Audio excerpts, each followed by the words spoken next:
Hello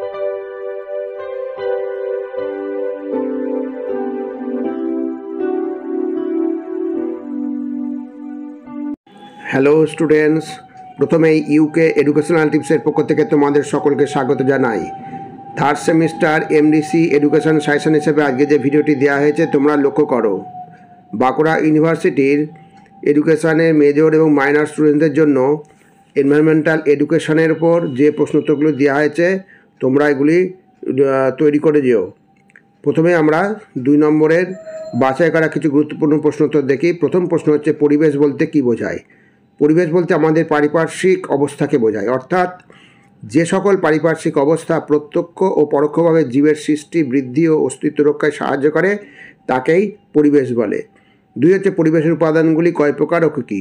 পরিবেশের উপাদানগুলি 2 প্রকার, যথা সজীব বা জৈব উপাদান আর হচ্ছে জড় বা অজৈব উপাদান। নেক্সট 3 নম্বর প্রশ্ন, পরিবেশের জড় বা ভৌত উপাদানগুলি কী কী? পরিবেশের জড় বা ভৌত উপাদানগুলি হলো বায়ুমণ্ডল, শিলামণ্ডল এবং বায়ুমণ্ডল। নেক্সট, ভূত্বককে কয়টি স্তরে ভাগ করা যায় ও কী কী? ভূত্বককে উপাদানের ভিত্তিতে 2 ভাগে ভাগ করা যায়, 1 হচ্ছে শিয়াল আর 2 হচ্ছে সীমা। 5 নম্বর, সীমা ও শিয়াল কাকে বলে? প্রথমে আমরা সীমা দেখি। ভূত্বকের সর্বনিম্ন অংশে সিলিকা ও ম্যাগনেসিয়াম খনিজ সমৃদ্ধ শিলাস্তরকে সীমা বলে, আর ভূত্বকের সবচেয়ে উপরে সিলিকা এবং অ্যালুমিনিয়াম খনিজ সমৃদ্ধ শিলাস্তরকে শিয়াল বলে। নেক্সট, জীবমণ্ডল কাকে বলে? শিলামণ্ডল, বায়ুমণ্ডল ও বায়ুমণ্ডলের যে অংশে জীব প্রতিপালনের উপযোগী পরিবেশে জীবের সৃষ্টি, বৃদ্ধি ও অস্তিত্ব লক্ষিত হয় তাকে জীবমণ্ডল বলে। নেক্সট, ইকোলজি বলতে কী বোঝো? ইকোলজি শব্দটি প্রথম কে ব্যবহার করেন? জীবের সঙ্গে পরিবেশের এবং অন্যান্য জীব সম্প্রদায়ের মধ্যে পারস্পরিক ক্রিয়া প্রতিক্রিয়া সম্পর্কিত প্রাকৃতিক বিজ্ঞানের শাখাকে ইকোলজি বলে। 1869 খ্রিস্টাব্দে জার্মান জীববিজ্ঞানী আর্নেস্ট হেকেল সর্বপ্রথম ইকোলজি শব্দটি ব্যবহার করেন। খুব ইম্পর্টেন্ট প্রশ্ন। 8 নম্বর হচ্ছে, বাস্তুতন্ত্র কাকে বলে? ভেরি ভেরি ইম্পর্টেন্ট প্রশ্ন। যে প্রণালী বা নিয়মে কোনো নির্দিষ্ট পরিবেশে বসবাসকারী জীব সম্প্রদায় এবং ওই পরিবেশের অজৈব উপাদানগুলির পারস্পরিক আন্তঃক্রিয়ায় উদ্ভূত উপাদানের বিনিময় ঘটে তাকে বাস্তুতন্ত্র বা বাস্তুরীতি বা ইকোসিস্টেম বলে। নেক্সট 9 নম্বর, ইকোসিস্টেম বা বাস্তুতন্ত্র শব্দটি প্রথম কে ব্যবহার করেন? ইকোসিস্টেম বা বাস্তুতন্ত্র শব্দটি প্রথম ব্যবহার করেন 1835 খ্রিস্টাব্দে বিজ্ঞানী ট্যান্সলে। নেক্সট, বিয়োজক কাকে বলে? উদাহরণ দাও। বাস্তুতন্ত্রে যে সমস্ত উপাদান মৃত উদ্ভিদ ও খাদকদের বিয়োজিত করে সরল রাসায়নিক দ্রব্যে পরিণত করে তাদের বিয়োজক বলে, যেমন ব্যাকটেরিয়া, ছত্রাক প্রভৃতি। 11 নম্বর, পপুলেশন কাকে বলে? একই প্রজাতির জীবগোষ্ঠীর সকলে যখন কোনো একটি সময়ে একটি নির্দিষ্ট অঞ্চলে বসবাস করে এবং অন্যান্য সদৃশ জীবগোষ্ঠী থেকে কিছুটা পৃথক অস্তিত্ব বজায় রাখে তখন সেই জীবগোষ্ঠীকে পপুলেশন বলে। নেক্সট, কমিউনিটি কাকে বলে? বিভিন্ন প্রজাতির জীবের কোনো পপুলেশন যখন একটি অঞ্চলে একত্রে বসবাস করে এবং পুষ্টিস্তরের সম্পর্কের ভিত্তিতে মিথস্ক্রিয়া করে তখন তাকে গোষ্ঠী বা সম্প্রদায় বা কমিউনিটি বলে। নেক্সট, জীববৈচিত্র্য কাকে বলে? বাস্তুতন্ত্রে সজীব উপাদানগুলির প্রজাতি ও জিনগত সংখ্যা, বৈচিত্র্য এবং পরিবর্তনশীলতাকে এক কথায় জীববৈচিত্র্য বলে। নেক্সট, খাদ্য শৃঙ্খল কাকে বলে? পুষ্টিস্তর অনুযায়ী খাদকের সম্পর্কের ভিত্তিতে উৎপাদক থেকে সর্বোচ্চ খাদক পর্যন্ত জীবগোষ্ঠীকে পরপর সাজালে যে শৃঙ্খলিত ক্রমপর্যায়ে পাওয়া যায় তাকেই এক কথায় খাদ্য শৃঙ্খল বলে। নেক্সট, বায়োম কাকে বলে? উদ্ভিদ ও প্রাণী জগৎ মাটি ও জলবায়ুর সঙ্গে পারস্পরিক সম্পর্কের ভিত্তিতে যে বাস্তুতান্ত্রিক একক গড়ে তোলে তাকে বায়োম বলে। নেক্সট, জন্মহার বা ন্যাটালিটি কাকে বলে? কোনো এলাকায় বা দেশে প্রতি হাজার জনসংখ্যায় প্রতি বছর যতজন জন্মগ্রহণ করে তাকে জন্মহার বা ন্যাটালিটি বলে। এবার হচ্ছে মৃত্যুহার বা মর্টালিটি কাকে বলে? কোনো এলাকায় বা দেশে প্রতি হাজার জনসংখ্যায় প্রতি বছর যতজনের মৃত্যু হয় তাকে মৃত্যুহার বা মর্টালিটি বলে। নেক্সট, বায়োমাস বা জীবভর কাকে বলে?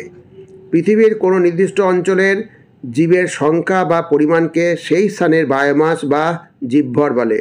ভেরি ভেরি ইম্পর্টেন্ট প্রশ্ন। এবার দুর্যোগ বলতে কী বোঝো, দুর্যোগ কত প্রকার ও কী কী?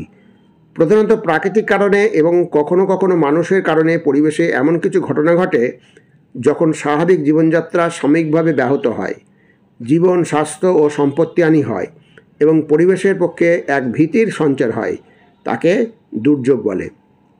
নেক্সট, মনুষ্য সৃষ্ট দুর্যোগ কাকে বলে, উদাহরণ দাও। যে ধরনের দুর্যোগ সৃষ্টিতে প্রকৃতির খুব একটা প্রভাব থাকে না, প্রায় সমস্তটাই মানুষের অসচেতনতা, অজ্ঞতা, কুসংস্কার, অবৈজ্ঞানিক ক্রিয়াকলাপ ইত্যাদির কারণে সংঘটিত হয়, তখন তাকে মনুষ্য সৃষ্ট দুর্যোগ বলে, যেমন সাম্প্রদায়িক দাঙ্গা। নেক্সট, দুটি ভূতাত্ত্বিক দুর্যোগের নাম লেখো। দুটি ভূতাত্ত্বিক দুর্যোগের নাম হচ্ছে ভূমিকম্প ও ভূমিধস। খরা বলতে কী বোঝো? ভারতের আবহাওয়া দপ্তর অনুযায়ী কোনো অঞ্চলে স্বাভাবিক গড় বার্ষিক বৃষ্টিপাতের তুলনায় 75% বা তার কম বৃষ্টি হলে তাকে খরা হিসেবে গণ্য করা হয়। তবে খরা এমন একটি অবস্থাকে বোঝায় যখন কৃষিকার্য, পশুপালন, শিল্প বা মানুষের বেঁচে থাকার জন্য পর্যাপ্ত জলের অভাব দেখা দেয়। নেক্সট, জীববৈচিত্র্য কত প্রকার ও কী কী? প্রকৃতিগত পার্থক্য অনুযায়ী জীববৈচিত্র্যকে 3টি শ্রেণীতে ভাগ করা হয়, যথা জিনগত বৈচিত্র্য, প্রজাতিগত বৈচিত্র্য এবং বাস্তুতান্ত্রিক বৈচিত্র্য। নেক্সট, জীববৈচিত্র্য সংরক্ষণের পদ্ধতিগুলি কী কী? জীববৈচিত্র্য সংরক্ষণের প্রধান দুটি পদ্ধতি হলো ইনসিটু সংরক্ষণ এবং এক্সিটু সংরক্ষণ। 25 নম্বর, মেগা জীববৈচিত্র্য অঞ্চল বলতে কী বোঝো? স্বল্প পরিসর স্থানে সর্বাধিক জীবপ্রজাতির কেন্দ্রীভবনকে মেগা জীববৈচিত্র্য বা অতিবৈচিত্র্য বা মেগা ডাইভার্সিটি বলে। বিশ্বের কয়েকটি গুরুত্বপূর্ণ জীববৈচিত্র্য সমৃদ্ধ দেশের নাম লেখো। সমগ্র পৃথিবীতে মোট 12টি মেগা জীববৈচিত্র্য সম্পন্ন দেশ চিহ্নিত করা হয়েছে। তাদের মধ্যে কিছু বলা হচ্ছে, সবগুলো বলা গেল না, হচ্ছে Mexico, Colombia, Brazil, Peru, Madagascar, Indonesia, Malaysia, Bharat, চীন এবং অস্ট্রেলিয়া। এইবার 27 নম্বর প্রশ্ন হচ্ছে, জীববৈচিত্র্য হটস্পট বা উষ্ণ অঞ্চল বলতে কী বোঝো? কে সর্বপ্রথম জীববৈচিত্র্যের হটস্পট ধারণাটি প্রদান করেন? ভেরি ভেরি ইম্পর্টেন্ট প্রশ্ন। উদ্ভিদ ও প্রাণী প্রজাতি সমৃদ্ধ বিশেষ প্রাকৃতিক অঞ্চল যেখানে অদূর ভবিষ্যতে বিপন্ন প্রজাতির বিলুপ্ত হওয়ার সম্ভাবনা অধিক, সে ধরনের অঞ্চলকে জীববৈচিত্র্য হটস্পট বা উষ্ণ অঞ্চল বলে, যেমন পশ্চিমঘাট পার্বত্য অঞ্চল, সুন্দরল্যান্ড, হিমালয় প্রভৃতি। আর দ্বিতীয় অংশ হচ্ছে নরমান মায়ার্স 1988 খ্রিস্টাব্দে প্রথম জীববৈচিত্র্যের হটস্পট শব্দটি ব্যবহার করেন। এবার 28 নম্বর প্রশ্ন, স্থিতিশীল উন্নয়ন বা সাস্টেনেবল ডেভেলপমেন্ট বলতে কী বোঝো? ভবিষ্যৎ প্রজন্মের চাহিদা পূরণের জন্য সম্পদের পর্যাপ্ত যোগান সুনিশ্চিত রেখে বর্তমান প্রজন্মের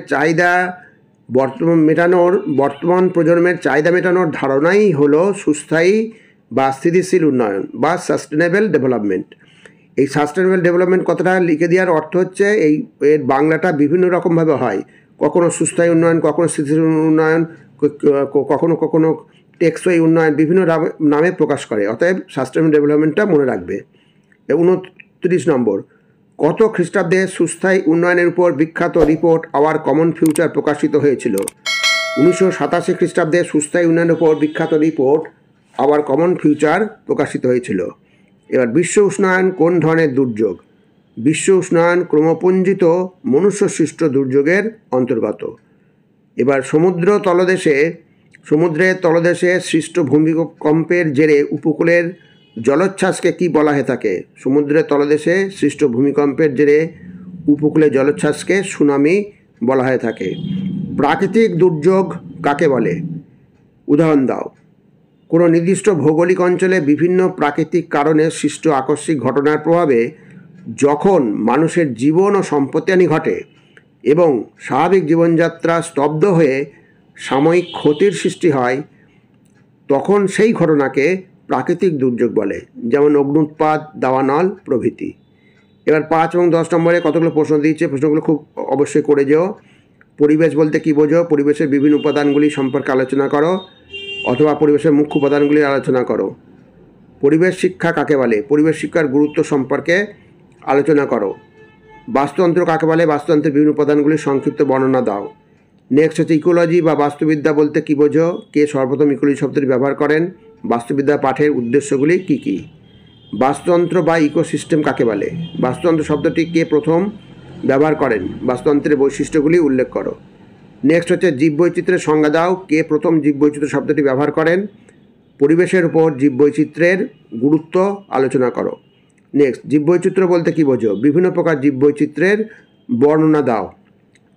8 নম্বর হচ্ছে জীববৈচিত্র্যের বিনাশ বলতে কী বোঝো, জীববৈচিত্র্যের বিনাশের কারণগুলি আলোচনা করো।